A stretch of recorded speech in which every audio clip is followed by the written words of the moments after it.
의상대사 얘기를 하면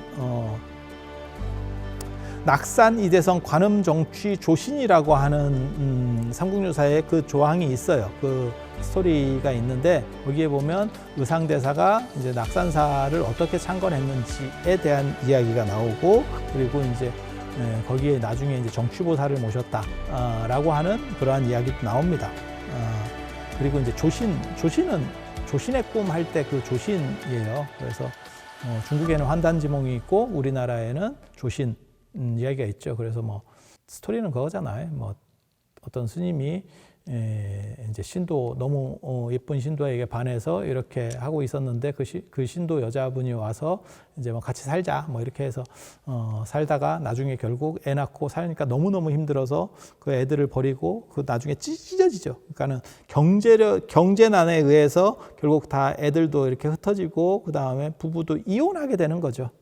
그리고 갈라지면서 야, 이게 인생이구나 라고 했더니 깨어나니까 그게 꿈이었었다. 그게 이제 조신의 꿈이라고 하는, 나중에 소설도 나오고 뭐 이야기도 전설호강 같은 데도 여러 번 나왔던 그런 스토리들이죠.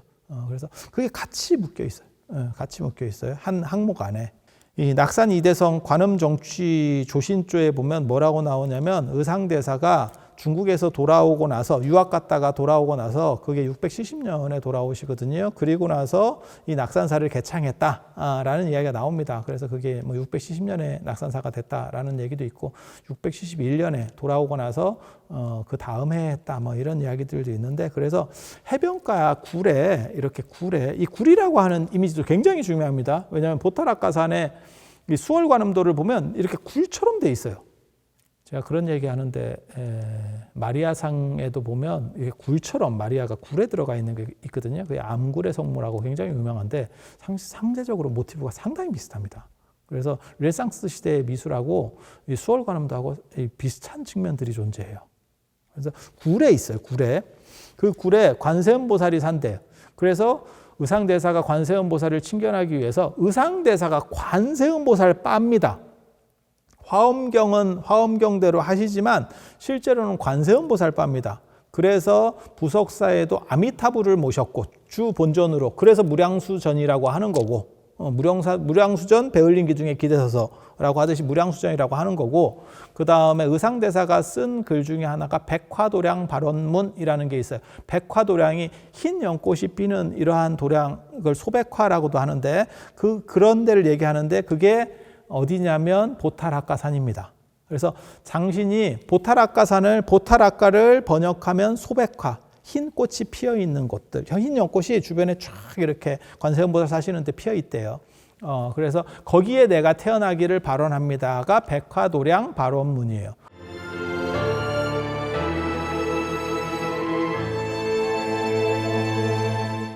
그래서 거기에 보면 의상대사가 내가 관세음보살이 아미타불을 머리 위에 이렇게 받들고 멘토로 모시고 스승으로 받드는 것처럼 나는 관세음보살을 그렇게 받들겠습니다 라고 하는 대목이 있어요. 그리고 우리나라에서 천수경이 유행하게 되는 게, 천수경이나 관세음보살 예찬문이거든요. 그게 신묘장구 대다라니, 정확하게 말하면 천수천왕 관자재보살 광대원만 무해대비심 대다라니잖아요. 그게 관세음보살 예찬문입니다. 그래서 관세음보살 예찬문, 그 천수주 아니면 대비주라고도 하는데, 그 천수경이 유통되도록 자기가 당신이 서원을 세우세요. 그래서 동아시아에서 우리나라만 천수경을 하는 것도 이 의상대사 때문입니다. 그래서 지금 홍련암짜리예요. 정확하게 말하면 홍련암짜리, 낙산사 홍련암짜리에서 관세음보살이 나타나신다고 하니까 당신이 거기서 기도를 했대요. 그래서 7일 동안 기도를 하니까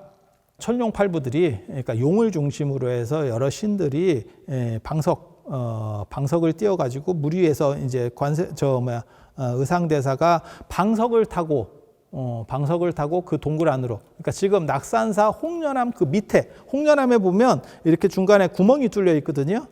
법당 밑으로 이렇게 볼 수 있도록 구멍이 뚫려 있어요. 예전에는 거기 나무 구멍이어가지고 나무로 이렇게 꼈다 놨다 했었는데, 지금은 유리로다가 이렇게 붙여놨는데, 그 밑으로 이렇게 들어가셨대요. 그래서 관세음보살을 이제 친견을 하게 되죠. 그래서 또 기도를 일주일 동안 더 해요. 그랬더니 관세음보살이 나타나서 뭐라고 얘기를 하냐면, 위쪽으로 가면 거기에 푸른 대나무가 두 그루 솟아 있는 데가 있는데 거기다 법당을 지어라. 그게 낙산사의 원통 보전 자리입니다. 관음전 자리입니다. 쉽게 말해서. 그래서 낙산사에는 두 군데가 중요해요. 그 홍련암 자리, 그 다음에 원통 보전 자리. 예, 원통 보전에는 건칠로 되어 있는, 그러니까 오칠로다가 이렇게 오다고 배를, 그러니까 이런 천으로다가 틀을 잡고 그 위에다가 옷을 칠해요. 그리고 또 천을 붙이고 옷을 칠하고 그걸 건칠이라고 하거든요. 건칠 기법이라고. 그래서 그렇게 해서 만든 관세음 보살이 모셔져 있죠. 낙산사 화재 때도 그쪽은 이제 그 관세음 보살님은 온전했죠. 그리고 실제로 거기 이렇게 달려있는 영락들이 진짜 보석이에요. 그런데 그게 보석이면 보이면 누가 혹시라도 가져갈까봐 싶어서 그냥 개금을 다 해놔서 그렇지 진짜 원래 화려한 보석들로 되어 있습니다. 그래서 건칠 보살 자상, 이제 관세음 보살 건칠 보살 자상이라고 하는데 굉장히 가볍습니다. 왜냐하면 속이 비어 있거든요. 겉에만 거푸집 모양으로 만들어서 칠을 하고 천을 붙이고 칠을 하고 천을 붙이고 이런 식으로 해서 만들기 때문에 굉장히 가벼워요.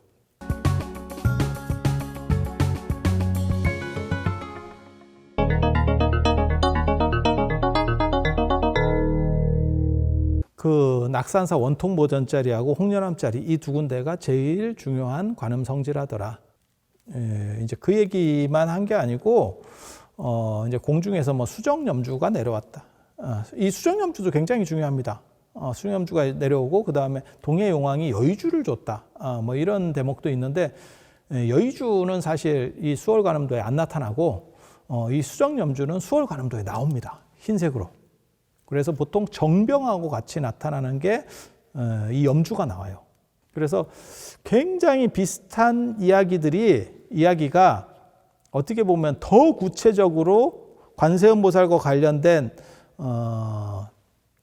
어떤 장소에 대한 부분, 이렇게 동굴 같은 어떤 장소에 대한 부분, 그 다음에 관세음 보살이 두 그루의 대나무를 이야기했다. 그 다음에 이제 좀 있으면 푸른새 얘기도 나옵니다. 중국 같은 경우는 고왕관음경, 고왕관세음경이 어떠한 전체적인 이미지를 만들었다면, 수월관음도 이미지를 만들었다면, 그러한 모티브들이 다시 재설정돼서 사실 나오는 게 이 낙산 이대성 쪽이거든요. 낙산 이대성 쪽. 낙산에 두 명의 성인이 있었대. 그 성인이 누구냐면 한 명은 관세음 보살이고 한 명은 정취보살이에요.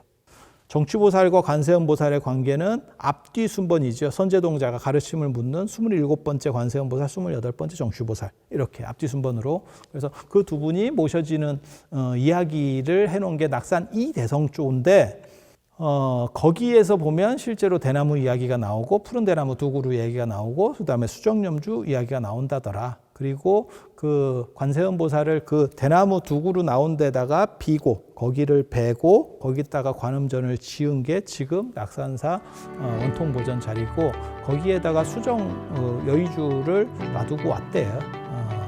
의상대사가 동해 용왕에게 받은 여의주를 놓고 왔대. 근데 그 여의주는 지금은 어디 있는지 뭐 모르겠고 그래서 스토리가 바뀌게 되는 이유가 그러니까는 중국의 수월관음도 스토리가 하나 있고 그다음에 우리나라 고려불화의 배경이 되는 수월관음도 저 스토리가 있는데 그 스토리는 우리나라 거는 다 의상대사랑 관련된다더라. 라는 정도 이해를 하시면 되고 부처님에 대한 이러한 포교 영상에 구독과 좋아요를 눌러주시는 것도 업장을 소멸하는 하나의 방법이 될 수도 있다는 생각을 제가 잠깐 해보는데 이거야말로 뇌피셜입니다.